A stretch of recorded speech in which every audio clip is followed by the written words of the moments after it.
Welcome back, brothers and sisters. I am Braden. This is Langley Outdoors Academy, and thank you for stopping by.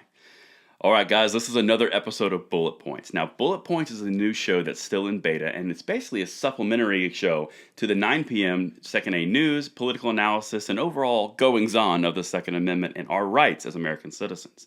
Now, this show, Bullet Points, is all about countering where the leftist intelligentsia loves to go the most. Print media, editorials, interviews, overall, just anything that they put out that is from a leftward-leaning slant and attacking the Second Amendment, there hasn't been an appropriate and effective voice until right now. And that's what Bullet Points is all about. So let me know what you guys think in the comments field below of Bullet Points and share this one out because this one has drastic implications and it's important that we address this directly where it's at. Now, everything's linked in the description box below for your review, but let's dive in. So, one of the things that we're going to talk about tonight is North Carolina. Now, North Carolina, one of the things about the leftists, no matter where they're in the United States, they will always tell you what they're afraid of because they attack you. They attack it viciously. If you're over the target, that's when you're going to get the flack. In this case, we're over the target. Now, we're referencing a previous law that has been passed through the legislature, the House and the Senate in North Carolina. I've got it linked in a card right now. We did a video for it, which would explain the backstory. So check that out so you fully understand what's going on.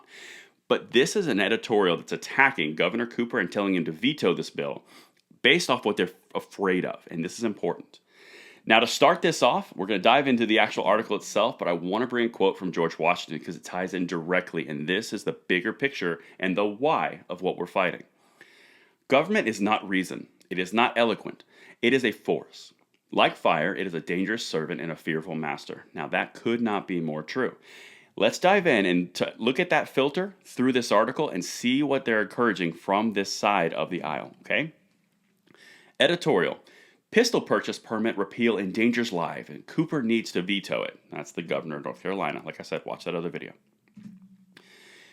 Is it too much to expect that the North Carolina General Assembly look to enact laws based on reality and fact and not on gossip and a hunch, coming out swinging with arrogance and condescension?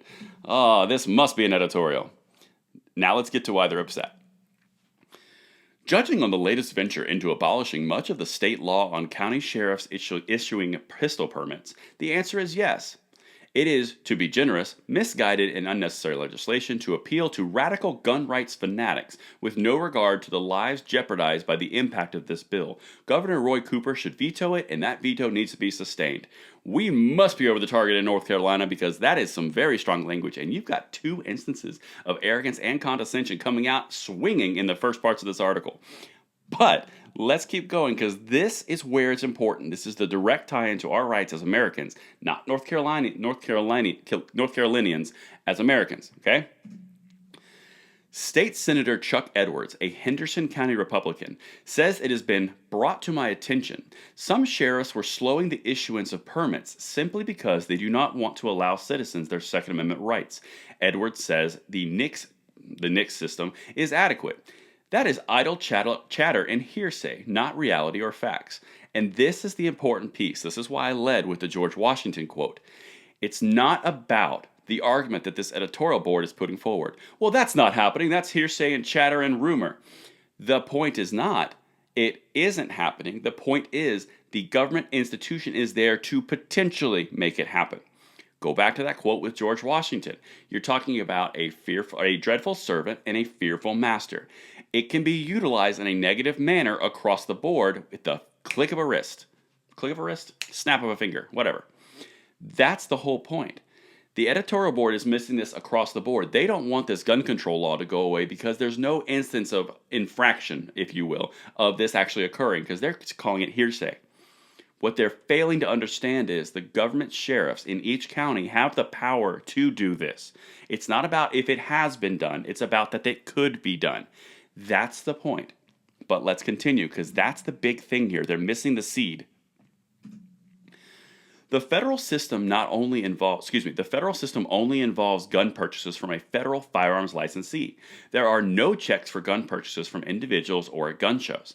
The system also only tracks and accounts criminal convictions, not recent arrests. I'm going to pause it right there. So what you're saying is sheriffs should be able to restrict gun rights or Second Amendment rights or First Amendment rights, any right in the Bill of Rights, based on the fact that they have not been convicted yet. That's the important piece. They're saying your rights are suspended if you are arrested, not if you're convicted. Because I'm pretty sure you're innocent until proven guilty, not guilty until proven innocent. Huge difference. But I continue. Not recent arrests pending charges that might have been dropped, or if someone's in the midst of a legal proceeding concerning a domestic abuse or violence restraining order. Current law requires sheriffs to both check the national system, which is already done, as well as criminal history from the state administrative office of the courts. So they're saying, in this editorial board, this is again leftist intelligentsia, that, well, if someone's been arrested, those rights should be suspended pending innocence proven, not pending guilt proven. Incredibly important. Dreadful servant, fearful master. George W. was onto something. The current situation, a backlog in processing pistol permit applications, has nothing to do with gun rights or gun control. Sheriffs, particularly those in urban counties, who also happen to be Democrats, have been flooded during the current COVID-19 pandemic. They have been flooded. The point is, they don't need to be flooded. You're inhibiting rights by an artificial stop in the system. That's the entire point. In the leftist editorial that we're reading right now, the idea is like, well, it's this and that, and it's not a problem. The point is that's inhibiting rights, even through backlog, even through personal discrimination. The point is it's a backlog of rights. And that's what they're missing, and that's why we are on this. They just don't get it. If North Carolina's legislators can't put the well-being of citizens first, Governor Cooper must with his veto. It's not about what Governor Cooper should do because the legislator can't put rights first. The legislature is actually removing blocks to rights. But because the left wants this in place, they've suspended any idea of civil liberties because it meets their criteria. That's the important part of what we're fighting here, guys. Go back to what George Washington said. Dreadful servant, fearful master.